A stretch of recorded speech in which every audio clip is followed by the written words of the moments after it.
15. Zakwedi, Andy Rakotundavola. Bonjour Andy. Dino Raini Buona, bonjour. Bonjour Andy, bonjour à tout le monde. Alors, vous avez obtenu 282 voix, soit 1,97% des suffrages exprimés lors du premier tour de l'élection législative de juin 2017. C'est un écart large par rapport à ceux qui se sont qualifiés au second tour, plus de 2400 voix. Alors, pourquoi se représenter aujourd'hui? Je souris un peu quand on me dit ça. Quand tout le monde sait, quand chacun sait que les élections ont fait l'objet de trucage, c'est un peu fort de dire que se fier à ce chiffre. Non, depuis 1974 jusqu'à aujourd'hui, toutes les élections successives qu'il y a eu à Mayotte ont été victimes de triche. Ce que je demande simplement, si je suis candidat aujourd'hui, c'est aussi pour crier ma douleur. Dire qu'à Mayotte, il faut que les élus mahorais arrêtent de bidouiller les élections ici à Mayotte. C'est tout de même scandaleux que quand, à la fin d'une élection, il y a toujours des suspicions. Combien d'élections ont été annulées, invalidées? C'est devenu un sport ici à Mayotte. Maintenant, ça suffit. Au début, quand la constitution de liste électorale, jusqu'au jour des élections, il y a des cheminements successifs qui montrent que les élections sont toujours... Combien de fois les gens sont partis en bureau de vote et s'entendent dire que non, mais monsieur, vous n'êtes pas sur la liste. Et voire même entre le premier et le second tour. C'est tout de même extraordinaire. Et on va continuer ce genre de choses. Non, nos élus, il faut qu'ils soient, quand ils ont une légitimité, il faut que cette légitimité soit effective. Il faut qu'ils soient légitimes. Maintenant, il faut qu'on arrête de bidouiller les élections. Les élections se gagnent à la loyale, sur le terrain, en allant expliquer aux électeurs, mais pas en trichant dans les bureaux de vote. Donc, selon vous, l'écart de voix qu'il y a eu en juin dernier va se combler automatiquement? En tout cas, j'y travaille. À chaque fois que je me lève le matin, je dis comment est-ce que je peux faire pour que Mayotte sorte de ce marasme. Je vais vers les gens, je leur explique. Non, c'est scandaleux ce qui se passe en ce moment. Est-ce que c'est raisonnable qu'un jeune, je ne parle pas d'intellectuel, mais un jeune comme moi, qui est victime de ce marasme généralisé qu'il y a sur notre île? Est-il normal que je croise les bras, que je reste chez moi et que je profite du système? C'est pas normal. Et je peux dire qu'ils sont nombreux, ou nous sommes nombreux à profiter de ce système et à ne pas bouger le petit doigt. Parce qu'en réalité, nombre d'entre nous, nombre de jeunes qui doivent se battre aujourd'hui, restent chez eux pour profiter de petits avantages, alors qu'il y a de gros avantages à se battre pour l'intérêt général. Le problème, il est là aujourd'hui. Alors, lors de votre campagne électorale en juin, vous disiez vouloir transformer Mayotte de l'intérieur, que Mayotte était en proie à l'insécurité, à la vie chère, la tutelle réunionnaise, le désert médical, etc. Est-ce que votre programme reste le même? Il reste régulièrement le même, mais il est aussi accentué par les problèmes qu'il y a aujourd'hui. Moi, j'ai toujours dit, et je regarde les Mahorais en face, je leur dis, le problème de Mayotte, le règlement des problèmes de Mayotte se trouve ici à Mayotte, mais pas à Paris. Je vous dis en toute honnêteté, je n'ai pas écouté la ministre. Et après, j'ai entendu les gens dire « Ah non, mais on est déçus ». Mais justement, allez l'écouter, vous serez tous déçus. Le problème, nos problèmes à nous... On parle là de la problématique de l'insécurité et de la violence qui fait descendre en ce moment des gens dans la rue. Tout à fait, tout à fait. En tout cas, c'est les réponses qu'elle a données. Enfin, honnêtement, je ne veux pas parler de ces réponses, je ne les ai pas écoutées parce que je savais que j'allais être déçu de toute façon. Par contre, encore une fois, je dis, et je le dis très fort, la solution à nos problèmes se trouve ici à Mayotte. Il faut qu'on se parle. Alors, quelle solution? D'abord qu'on se parle entre communautés. Je sais pas, hein, moi je veux indexer personne. Il y a eu pas mal de communautés, ils se reconnaissent, qui n'étaient pas aux manifestations. Nous étions nombreux à être dans la rue avant-hier, mardi. Mais il y a des communautés parce qu'on ne se parle pas suffisamment. Mais on est tous victimes de ça, hein. Mais il y a ça. La deuxième chose, la solution se trouverait dans le dialogue entre la population, les élus et l'administration. Je m'explique. Vous savez, comment est-ce possible que les élus, que la population soit sourde des revendications des policiers, des revendications des agents, leurs revendications pour bien travailler, pour nous servir, pour plus de sécurité se résume à une chose, les moyens. Les moyens. Alors, comment donner les moyens alors que ces moyens, les policiers le réclament, les syndicats de la police réclament des moyens auprès de leur ministre de tutelle? Une petite histoire, historique que les gens que ceux qui veulent me contredisent viennent le faire. Mais je dis une chose. Lors de la collectivité territoriale de Mayotte, la collectivité était gérée par le préfet. L'ensemble des missions qui ont été exécutées ici à Mayotte, y compris les missions régaliennes, ont été financées par la collectivité territoriale. Le préfet était exécutant, mais les moyens étaient d'ailleurs. Aujourd'hui encore, je ne sais pas si je me trompe, l'État doit encore de l'argent à la collectivité. On est d'accord? Je ne sais pas si... Mais ça, c'est sûr.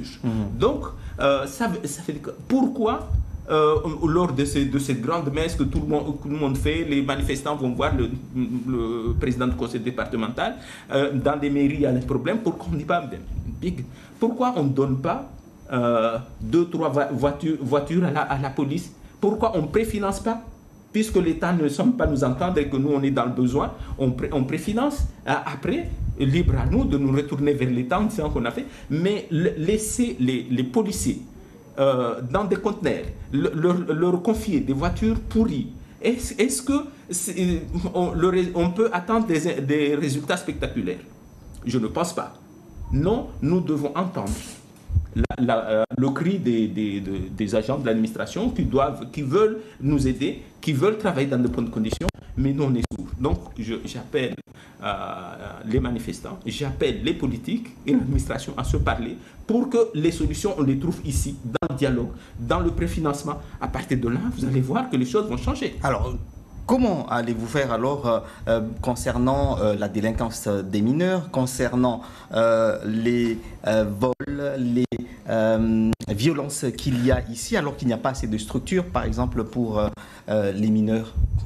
En fait, le problème, il est d'abord idéologique. Et jusque-là, nous avons le même code pénal qui est utilisé en France métropolitaine et ici. Sauf qu'ici, il est interprété de manière complètement laxiste. J'en veux peu de preuves. Le jeune mineur qui avait sabré un juif dans les rues de Marseille, il se trouve en prison au jour d'aujourd'hui. Par contre, ici, et c'est dans la tête de tout le monde qu'un mineur qui fait un délit ou qui fait une action grave, il a juste droit à des rappels à l'ordre. Ce n'est pas normal. Je l'ai dit dans mon communiqué de presse. Les juges qui interprètent de manière laxiste les textes pour des raisons idéologiques font du tort à Mayotte, font du tort à la population et font du tort à eux-mêmes parce qu'ils sont pas à l'abri de ce genre. Tout le monde est concerné dans cette affaire. Donc, vous dites que les solutions sont à Mayotte et que c'est au juge d'abord d'appliquer le code civil, le code pénal, pardon. C'est aussi au conseil départemental d'acheter du matériel pour la police pour résoudre les problématiques qui touchent Mayotte. Je reviens dans mon propos. Je reste convaincu que la solution au problème de Mayotte réside à Mayotte. J'ai dit effectivement, je demande à ce qu'on entende le cri des policiers. Ce n'est pas un drame.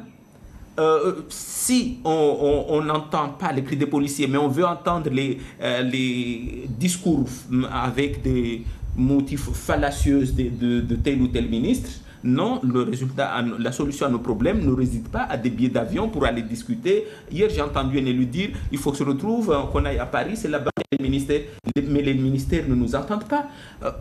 La crème de la mauvaise foi a été dite hier, ici même. Monsieur le préfet vient ici, il nous dit que on lui demande, on pose la question sur les moyens, la disparité des moyens entre La Réunion et ici. Il a dit avec fort propos, disant ah non, il me semble que les chiffres sont normaux entre La Réunion, il n'y a pas de distinction. Et il a affirmé qu'il était très bien entendu au ministère là-bas. Bizarrement, dans le sens de ce que disent les chiffres. Les chiffres de la délinquance qui sont partis en France là-bas, c'est des chiffres qui sont fabriqués à la préfecture. Donc, je reviens. Encore une fois, il faut qu'on entende les cris des policiers. Ça, c'est une première chose. Et au niveau de la justice, encore une fois, il faut faire une réunion avec les juges. Oui, la lecture du droit, l'interprétation du droit ne peut pas être dogmatique. Il est trop permissif. Il faudrait peut-être qu'on aille un peu au-delà de ce que les textes disent, parce que la raison l'exige. La dernière fois, j'ai lu dans les journaux de Lille qu'il y avait des violeurs qui ont été déférés chez le juge, mais il n'y avait pas suffisamment de preuves. On les a renvoyés aux Comores. C'est extraordinaire oui, je l'ai dit tout à l'heure, c'est extraordinaire de continuer à fatiguer les policiers, à leur demander de courir derrière les délinquants, et quand on les ramène, on trouve toujours des moyens pour les libérer. Oui, je sais bien, c'est le jeu de la démocratie, mais quel message on leur envoie? Quel message on leur envoie? Ça, c'est important, parce que psychologiquement, le délinquant croit avoir une impunité, et qu'à partir de là, de toute façon, je risque rien, parce qu'ici à Mayotte, on risque quoi? La première chose, c'est que quand vous êtes pris, ou alors quand on est mineur, on a un rappel à l'ordre, et quand on est majeur, on vous envoie à Majicavo, ou là-bas, vous êtes mieux loti que quand vous êtes chez vous. Ça c'est véridique. Et enfin, si... C'est quand même privé de liberté. Oui, d'accord. Mais la liberté, quand tu as du mal à manger, bon, ça c'est... Et la dernière chose que je voulais dire, la dernière sanction qui est ici, c'est qu'on peut vous dire, bon, on renvoie chez vous pour un voyage gratos, pour voir papa, maman, et ensuite revenir une semaine plus tard, narguer les victimes, parce que c'est le cas. Au quotidien, on me ramène des gens que les victimes sont narguées par les personnes qui les ont agressées. Les élus vont élaborer ou élaborent en ce moment un document unique qu'ils vont présenter au gouvernement. Vous êtes donc contre cette idée-là? Mais c'est quoi les responsabilités à part avoir un billet d'avion pour partir en France? Non, ce que je demande simplement, il faut que les élus, que les maires s'engagent dans toutes les communes. On peut agir sur les frais de déplacement pour dégager un petit budget, donner un peu plus de moyens de l'administration. Pour l'administration, en tout cas, la sécurité de la population en vaut la chandelle. En tout cas, moi j'aurais fait comme ça, et c'est d'ailleurs pour ça je demande à la population de Mayotte de me donner les moyens de les défendre. Je me suis fait peut-être le porte-parole des policiers, mais il faut aussi que la population sache qu'il y a des élus qui les entendent. Enfin, des élus, non, je ne suis pas encore élu, je le suis déjà. Voilà, mais psychologiquement, je sens que les choses prennent. Un mot sur l'immigration, puisqu'il y a en ce moment un projet de loi sur l'immigration, un projet de loi immigration et demande et droit d'asile qui est en cours et qui veut donc réduire la procédure de demande d'asile, allonger la durée maximale des séjours en rétention administrative et les pouvoirs d'investigation des policiers seront renforcés. Est-ce qu'il faut, selon vous, voter cette loi? Et surtout, est-ce que c'est une façon de contourner ou d'établir clairement le visa Balladur à Mayotte? D'abord, ma question, c'est quoi la position de Mayotte? Vous êtes aux avant-postes, parce que journaliste. La proposition des élus de Mayotte par rapport à ce texte hautement important pour Mayotte, vous l'avez entendu? Ramlati Ali et Mansour Kamardine étaient dans la commission, si j'ai bien compris, et ils ont certainement fait des propositions. Ils ont certainement fait, mais il y a un petit... Là, je ne sais pas. Toujours est-il que moi, ce que j'aurais aimé, parce que depuis le temps que le problème avec le Comore persiste, il n'y a aucun document, aucun élu, aucun parlementaire qui ait fait un petit document comme ça pour dire voilà, ce que veulent les Mahorais, c'est ça.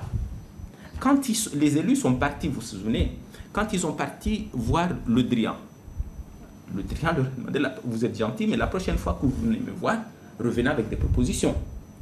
Ils n'ont pas de propositions jusque-là. Par rapport à ces histoires de droit d'asile, le vice-président du Sénat, je ne l'ai pas beaucoup entendu parler.